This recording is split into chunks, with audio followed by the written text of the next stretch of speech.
How's it going, guys? This is Tim for G.I. Joe Immortal, and today we are going to look at some of the classified figures from G.I. Joe from 2020.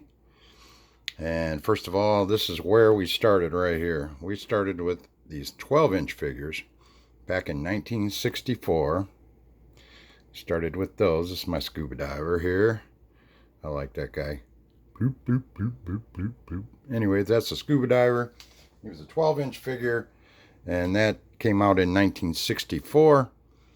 And then we went to the 3.75 inch scale figures here. There's Breaker. This is a 1982 figure, and that's when those came out. That's the straight arm version there.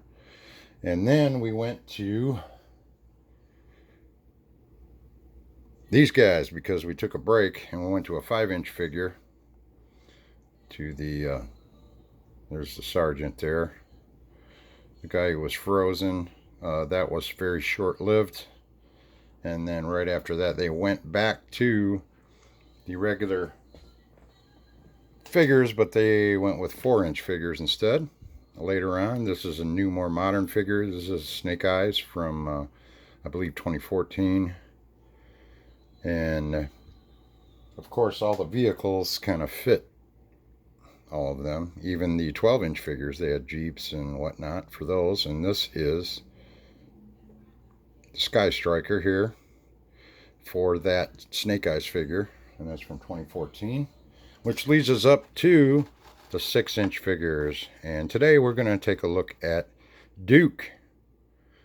Duke is considered to be the commander of the G.I. Joe ground forces, and well, commander of all their attack forces of G.I. Joe team. I'm going to remove these. We're not going to do Cobra Commander today, or Gung Ho, or my super Snake Eyes that I have here, but we are going to go over Duke.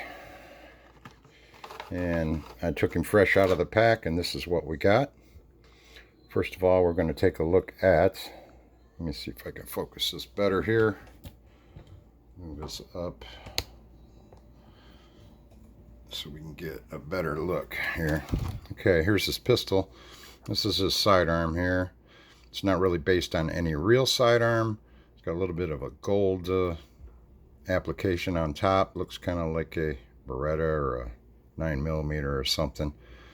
Unsure if that's a laser or a real pistol that shoots lead, and that will fit in his holster here, and it fits really nice.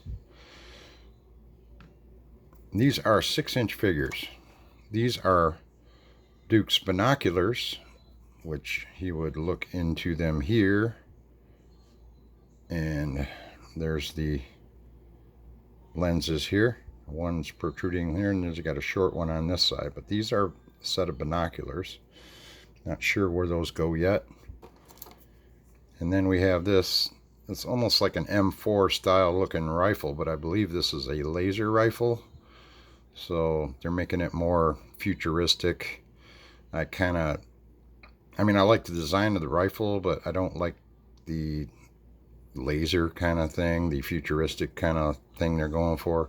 It's like he's half and half. He's half what he used to be, classic G.I. Joe, and the other half he is kind of futuristic with the, the armor that he has on him from the knees down. Looks kind of strange, and they got the blue tint to him.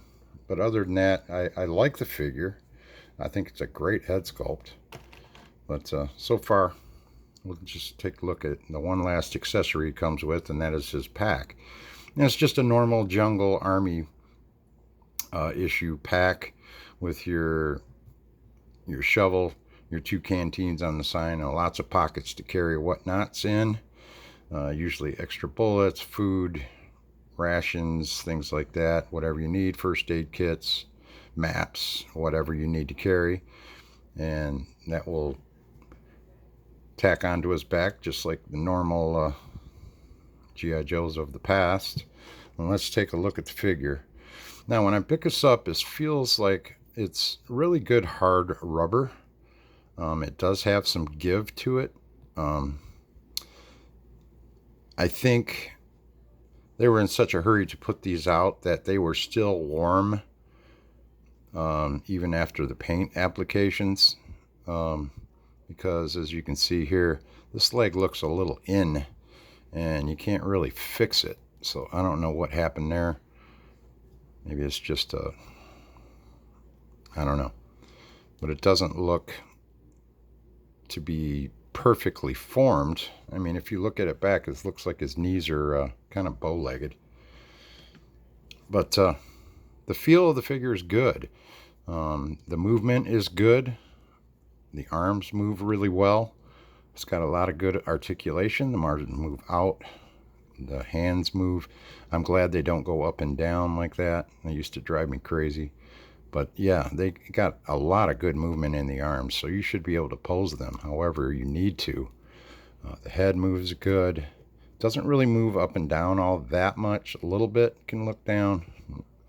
But as far as the arms, you got great articulation on the arms.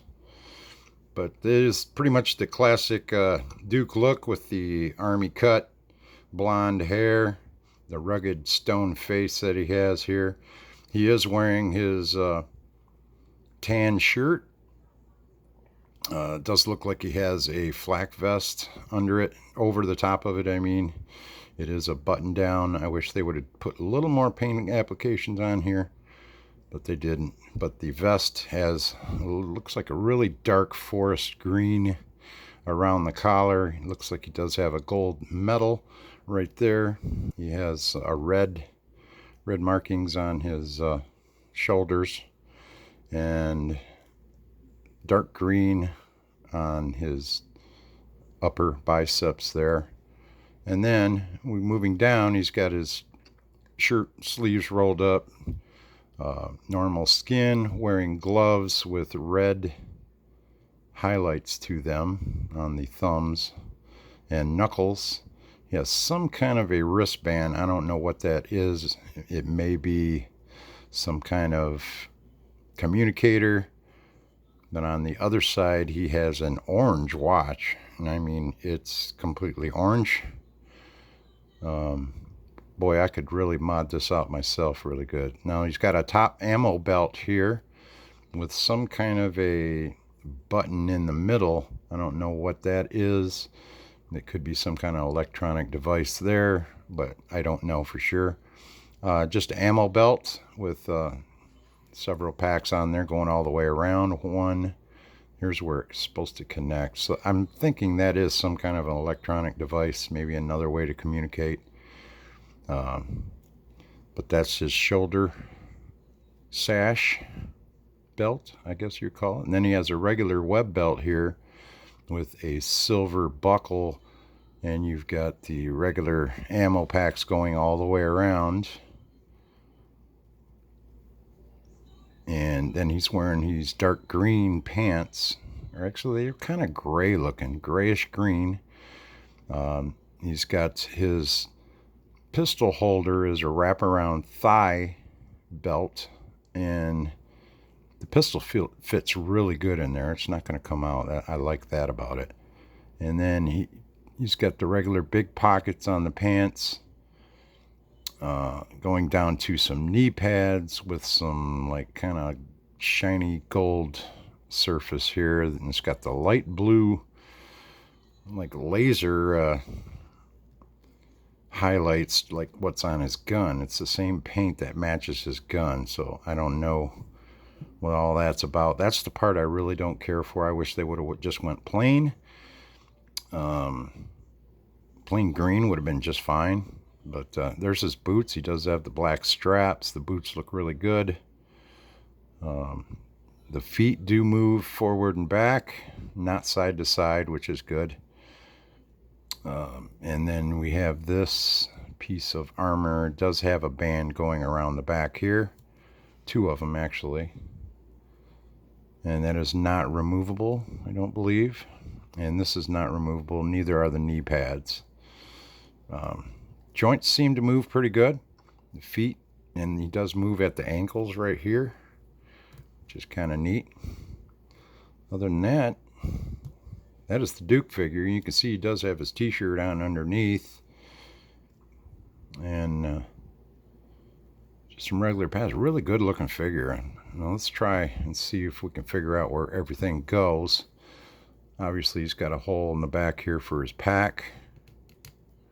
Would fit on like so. See how we can hold his weapon. Should hold pretty easily and should line up really well with it. You can probably hold it here too.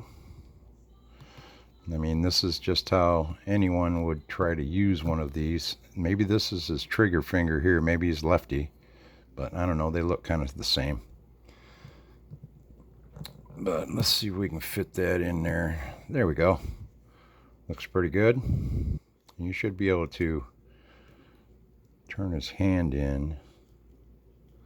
That's the problem. When you try to pose them, their hands always want to come off. And the backpack fell off. So that's not too bad there. Let's see if I can get him into a nice position pose here. Maybe like so. Pretty easy to pose figures, not bad. There, looks pretty good.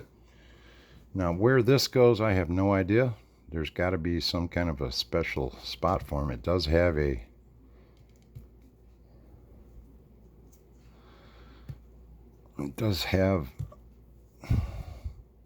a clip for it, but I just don't know where it would go. Oh, must go right here. There you go. There's a spot for it on his belt. And it clips right on, no problem.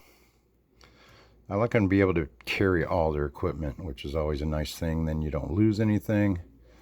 And there you have it. There is Duke, ready for action. I'm going to go ahead and pull this out and we'll get a better look. Close-up view.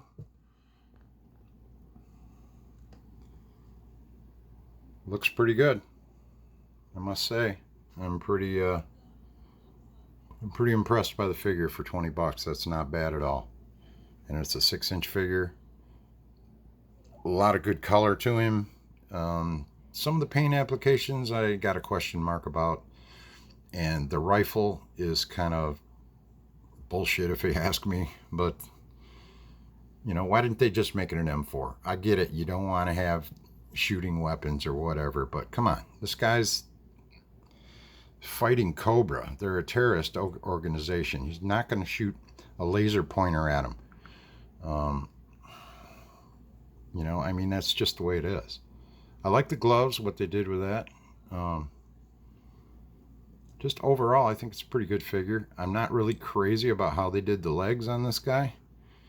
I hope other figures aren't so bow-legged as mine is, but that's all I got for you now. This is Tim from G.I. Joe Immortal, and we will see you again real soon. This has been Duke Classified Series.